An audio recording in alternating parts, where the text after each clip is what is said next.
Kaya ano mas may bibigay yung... Naantay ko yung sa akin. Ha? Naantay ko lang yung chat ni Kakay at nagpapakuha. Nino? Kakay at nagpapakuha. Putang ina.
Ano itatapal mo ay alas 3? At pag tinapal mo ay alas 3, marirelis ka rin? Yan ang sinasabi ko sa inyo. Ay, paikot. Isang linggo yun. Bago ma-release. Hindi pa kasi nakasagot yung naantay. Yun na nga ang problema eh. Kaya sinasabi ko kahapon, ito yung sinasabi ko sa iyo kahapon.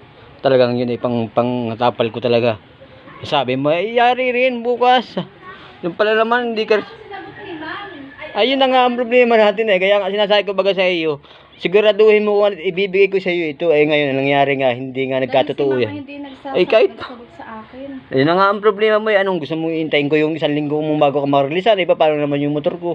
Panguhulog ko sa motor ko yun. Ay, sinasabi ko sa inyo eh. Pambabayad ko kaya.